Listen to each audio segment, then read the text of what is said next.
Ma première rencontre avec André Malraux, j'ai toujours Henri Pessard, André Malraux, ministre de la Culture de Gaulle.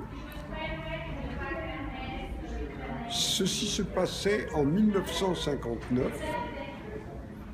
J'étais alors assistant d'un très très célèbre photographe américain, Eugene Kamerman, qui travaillait pour le Saturday Evening Post, qui avait déjà réalisé des reportages sur le général de Gaulle, sur Salvador Dali, sur les personnalités les plus importantes de notre époque. Eugene Kamerman et moi arrivons donc avenue Victor Hugo à Boulogne, où habitait le ministre de la Culture. J'étais pas intimidé, j'étais tout frétillant, tout content, parce que j'appréciais beaucoup ce personnage. On l'a beaucoup critiqué parce qu'il avait une manière spéciale de s'exprimer, mais il était 100 fois plus brillant que n'importe qui. C'est un grand écrivain. C'était un critique d'art, enfin, il avait toutes les casquettes possibles. Donc nous arrivons au premier étage de l'appartement où il demeurait. Et là, le photographe américain fait des photos de lui. Et puis à un certain moment, il désire que André Malraux se mette au piano. Mais pour que ça fasse plus intime, il lui dit, il faudrait que vous enleviez votre veste.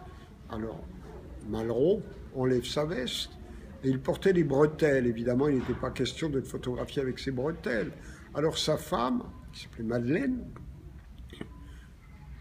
l'aide à enlever ses bretelles et Kamerman fait des photos.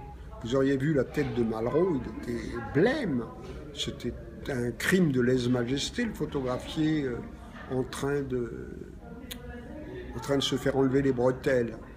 C'est-à-dire que, comme on dit, le photographe américain aurait pu se faire remonter les bretelles ou souffler dans les bronches. Donc, Malraux finalement est photographié au piano sans ses bretelles, le scandale n'a pas eu lieu. Et au-dessus du bureau d'André Malraux, il y avait une peinture sur bois, ce qu'on appelle une prédelle, du peintre Piero de la Francesca. Alors je demande à Malraux, mais monsieur le ministre, je m'appelle monsieur le ministre bien sûr, et vous avez un très très joli tableau, là, il me semble, c'est une peinture primitive italienne. Il me dit oui, c'est un tableau de Piero de la Francesca. Je dis mais c'est tout à fait étonnant, comme vous êtes ministre de la Culture, vous avez pu l'en prêter au Louvre. Il me dit pas du tout, c'est une œuvre que j'ai achetée il y a quelques années, un des premiers tableaux que j'ai achetés. Et puis dans l'entrée, il y avait un immense tableau de Renoir, le Moulin de la Galette. Alors je dis à Malraux, mais monsieur le ministre, je crois qu'il existe 2 ou 3 versions de ce tableau. Je savais qu'il y en avait une qui était au musée du jeu de paume, l'autre qui était, je crois, aux États-Unis. Je dis, mais c'est surprenant, parce que je connaissais bien l'histoire de la peinture et j'aimais beaucoup Renoir, donc je n'avais pas posé une question pompidiote.